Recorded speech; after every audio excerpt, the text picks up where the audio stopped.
계속해서 비가 많이 내리고 있네요. 오늘은 예수님께서 세례를 받으시고 또 마귀에게 시험을 받으신 일들에 대해서 말씀을 나누려고 합니다.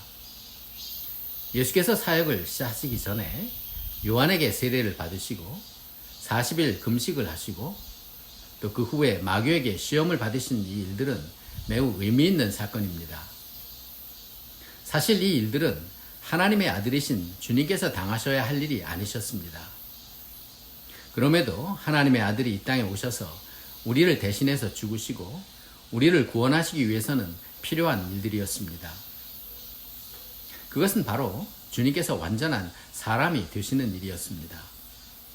이미 육신으로 오심으로 우리와 같이 되셨지만 거기에 더하여 죄가 없으신 분이면서도 우리처럼 죄인이 되시고 강한 자이심에도 우리처럼 연약하게 되심으로 온전히 우리를 대신하실 수 있으신 것입니다.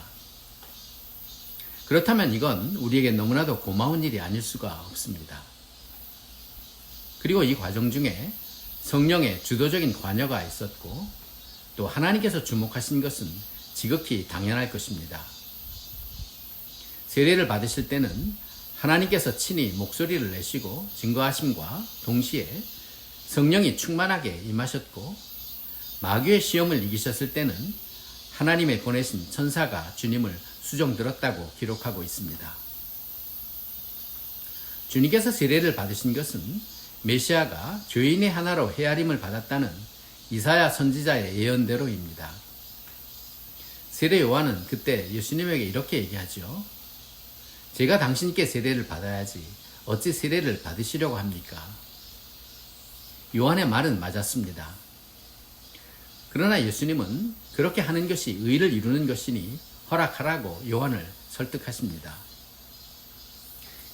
예수님은 요한의 증거대로 세상 죄를 지고 가는 하나님의 어린 양이셨습니다. 구약에 속죄의 제사를 드릴 때 제사장은 대신 죽을 양의 머리에 안수하였습니다. 그것은 흠없는 양에게 우리의 죄를 덮어 씌우기 위한 것이었습니다. 그렇게 함으로 우리의 죄가 양에게 전가되고 그 양의 죽음으로 죄가 사하여진 것입니다. 그러므로 예수님의 세례는 그 받으신 것은 우리의 죄를 대속하기 위하여 우리처럼 죄인이 되신 것을 의미합니다. 다른 점이 있다면 어린 양의 피로는 우리의 죄를 완전히 씻을 수 없어서 거듭해서 속죄죄를 드려야 했지만 예수님은 영단번에 죽으심으로 우리의 죄를 원천적으로 씻어 주신 것입니다. 죄가 없으신 하나님의 아들이 죄인이 되신 것은 이렇게 하나님의 용이 주도한 계획과 또 예수님의 온전하신 순종으로 되어진 작품인데 여기에 세례 요한이 참여하였고 또 그 결과도 고독하기만 한 것은 아니었습니다. 하나님 아버지는 예수님의 겸손과 순종을 기뻐하시고 이는 내 기뻐하는 아들이라고 친히 증거하여 주셨습니다. 그리고 그 순간 성령이 비둘기와 같이 임하셨습니다. 사도 요한은 후에 하나님께서 성령을 예수님께 한량없이 부어주셨다고 했습니다. 이제 죄인처럼 되신 예수님이시지만 하나님은 성령을 부으셔서 메시아의 사역을 능히 감당하게 하신 것입니다. 예수님은 이후에 고향에서 사역의 문을 여시면서 이사야서에 자신을 두고 기록한 61장의 예언을 찾아서 선포하셨습니다. 이사야의 예언의 내용은 이렇게 시작합니다. 주 여호와의 신이 내게 임하셨으니 이는 여호와께서 내게 기름을 부으사 가난한 자에게 아름다운 소식을 전하려 하게 하심이라. 나를 보내사 마음이 상한 자를 고치며 포로된 자에게 자유를 갇힌 자에게 노임을 전파하며 이렇게 되죠. 우리처럼 죄인이 되신 주님은 이제 우리를 위해 또 우리를 대신해 죽으실 준비를 갖추신 것입니다. 히브리서 기자의 말대로 영원하신 성령으로 말미암아 흠없는 자기를 하나님께 드린 그리스도의 피가 우리를 깨끗하게 하고 살아계신 하나님을 섬기게 하시니까 우리가 어찌 그 은혜를 받지 않겠습니까? 그리고 이제 예수님은 성령에 이끌려서 광야로 나가서 40주 40야를 금식하셨습니다.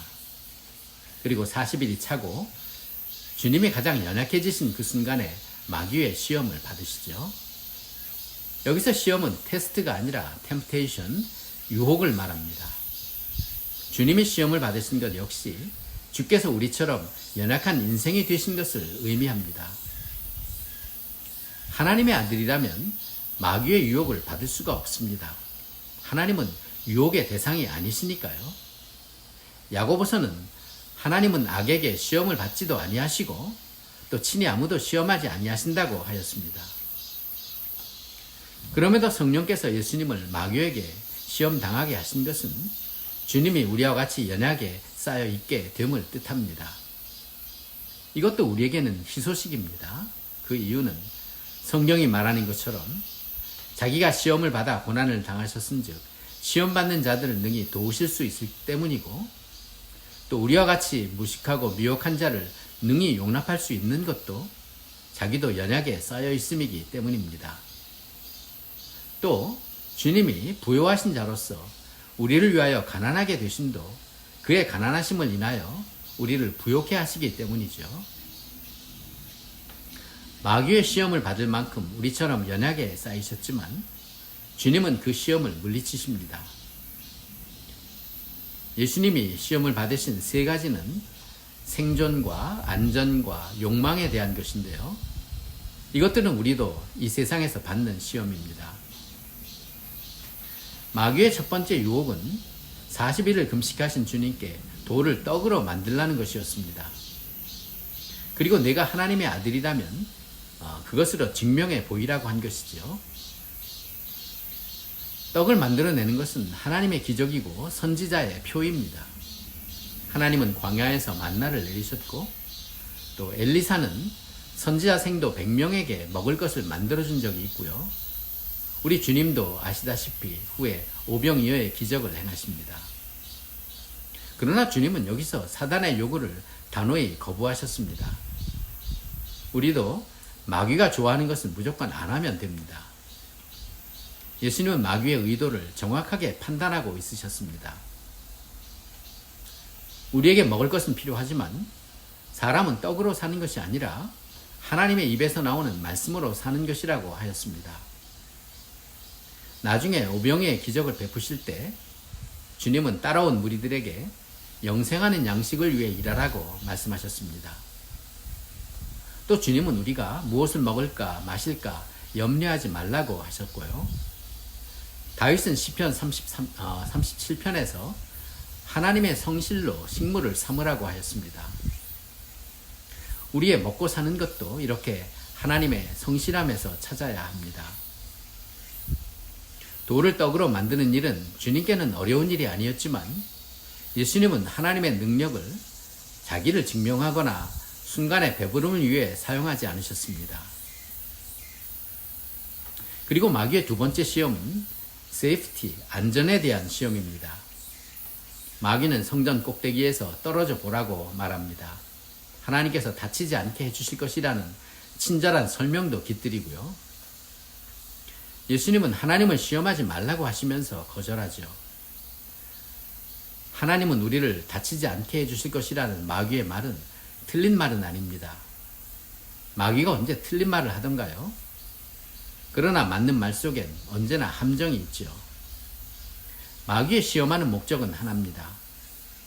만약에 우리가 나의 안전을 의심한다든지 아니면 믿음이 있다고 하면서 하나님을 시험한다면 우리는 하나님의 일을 하지 못하게 될 것입니다. 우리는 늘 있는 안전의 문제로 인해 가야 할 길을 멈추게 될 것이니까요. 그때마다 우리는 두려워하든지 아니면 확인하려고 들 것이니까요. 두려움은 마귀가 가장 애용하는 무기입니다. 우리에게도 항상 두려움으로 시험할 것입니다. 그러나 우리의 안전도 전적으로 하나님의 손에 달려 있습니다. 마귀는 두려움으로 우리를 가두어 두고 인간의 가장 기본적인 욕구인 생존이나 안전을 우리 스스로 해결하라고 말하고 있지만 주님은 잠시 고난당하는 우리를 능히 지켜주시고 평안과 안식을 주실 것입니다. 마지막으로 마귀는 세상의 모든 영광을 주겠다고 합니다. 자기에게 절한다면요. 예수님께서는 오직 하나님께만 경배하라고 하시면서 단호히 배격합니다. 돈에도 안 넘어가고 두려움에도 안 넘어가는 사람도 명예 앞에는 넘어집니다. 이것은 어떤 것보다도 포기하기가 쉽지 않습니다. 우리도 이 마지막 유혹을 경계해야 합니다. 아담이 넘어간 시험도 이것이고요.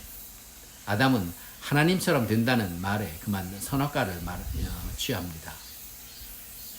파우스트는 젊음을 얻기 위해 영혼을 팔아야 했습니다. 사람들은 나의 헛된 욕망을 성취하기 위해서 또 그 자랑과 영광을 위해서 인생을 허비합니다. 그건 마귀에게 절하는 대가입니다. 그러나 하나님을 경배하는 삶을 인생의 목적으로 두고 사는 삶에는 평강과 희락이 있습니다. 이런 시험이 내게도 찾아올 때 연약한 우리는 거절하기가 쉽지 않지만 이미 시험을 이기신 예수님께서 언제나 우리를 도와주실 것입니다. 고난을 통해 온다고 해도 주님은 피할 길을 내어 주시고 감당하게 하실 것입니다. 성령께서는 우리 안에서 말할 수 없는 탄식으로 간구해 주시고 또 우리 주님도 보좌 우편에서 우리를 위해 기도하신다고 성경은 말합니다. 주님의 시험을 다룬 최후의 유혹이라는 소설이 있었습니다. 그리스 사람인 니코스 카잔차스키가 70세에 썼는데요. 출판될 당시에 기독교계로부터 엄청난 비난을 받았습니다. 시험을 이기셨던 예수님이 다시 찾아온 마귀의 시험에 넘어간다는 이야기입니다. 그것은 책 제목 그대로 최후의 유혹이었습니다. 성경에는 모든 시험을 다 한 후에 마귀는 얼마 동안 떠나갔다고 했는데 카잔차키스는 바로 이 한 구절에서 소재를 떠올린 것입니다. 그의 소설에서는 마귀는 예수님께 다시 오겠다는 말을 남기고 떠납니다. 그리고 3년 후에 예수님께서 십자가에 달리셨을 때 마귀가 다시 찾아오지요. 십자가 위에서 고통받는 예수님을 다시 시험합니다. 마귀는 넌 하나님의 아들이 아니야. 메시아가 아니야. 그러니까 죽을 필요가 없어. 이렇게 유혹합니다. 그리고 예수님이 그 유혹에 넘어갑니다. 그리고 주님은 십자가에서 내려오게 됩니다. 소설 이야기예요. 그 후 예수는 막달라 마리아와 결혼을 하고 아이도 낳고 삽니다. 이러니까 신성모독이란 비난을 받는 것도 당연하지요. 그렇게 평범한 인생, 그렇지만 행복한 생애를 살다가 세월이 많이 흐른 어느 날 옛날에 함께했던 제자들이 예수님을 찾아옵니다. 옛 제자들과 그때의 일들을 나누던 예수님은 거기서 자신이 진정 하나님의 아들이고 메시아였던 사실을 깨닫게 됩니다. 예수는 충격 속에서 하나님께 나아가 간절히 기도를 드립니다. 용서를 구하면서 다시 십자가를 질 수 있게 해달라고요. 절박하게 하나님께 구하며 매달린 그 순간에 예수님은 깨어나게 됩니다. 꿈이었던 것이에요. 꿈에서 깨어나신 주님은 오히려 안도하면서 결국 십자가에서 죽음을 맞이하게 된다는 스토리입니다. 하나님의 아들 메시아가 막달라 마리아와 혼인을 하고 세상 사람의 삶을 살았다는 내용은 비록 꿈이라고는 하지만 기독교인들에게는 불편할 수밖에 없는 내용이지요. 저는 오래전에 영락교회 도서실에서 그 소설을 그날로 다 읽었는데 그 소설을 그렇게 비난하고 싶지는 않았습니다. 왜냐하면 결론은 어쨌든 주님께서 십자가에서 죽으시고 사명을 다하셨다고 썼으니까요. 하나님의 아들이 시험을 받으신 것은 한 번으로 족하고 또다시 시험을 받으실 이유는 물론 없었습니다. 그러나 저자는 주님께서 십자가를 지신 고통이 얼마나 견디기 어려운 처참하고 무거운 것이었는지 또 그 순종함이 얼마나 고귀한 것이었는지를 말하고 싶었던 것이라면 거기엔 의미가 전혀 없지는 않다는 생각이 듭니다. 자, 이제 다시 성경으로 돌아와서요. 주님은 이렇게 공생애의 사역을 시작하시기 전에 이 일들을 마치십니다. 이 모든 일은 전적으로 우리를 위해서 행하시고 이루신 것입니다. 예수님은 이제 성령의 권능으로 그리고 늘 하나님께 기도하시면서 세상으로 나아가서 죄인들과 가난한 자들을 만나시고 병든 자들을 고치시면서 하나님의 나라를 선포하십니다. 그리고 십자가에 달려 죽으시고 부활하시기까지 그 이후에 주님의 생애도 전적으로 우리를 위한 것이었습니다. 하나님은 십자가에서 죽으신 주님을 다시 살리시고 모든 영광을 더하여 주셨습니다. 그리고 우리는 주님의 은혜로 죄로부터 그리고 연약함으로부터 자유를 얻게 되었습니다. 우리를 위해 처음부터 끝까지 이 모든 일들을 이루신 우리 주님을 찬양합니다. 우리를 위해 죽으셨고 우리를 위해 다시 사셨습니다. 우리를 위해 연약해지셨고 또 우리를 위해 권능을 입으셨습니다. 이제 우리에게 남겨진 일은 주님의 은혜를 힘입어서 날마다 승리하는 것입니다. 이제 모든 영광을 하나님께 올려드립니다.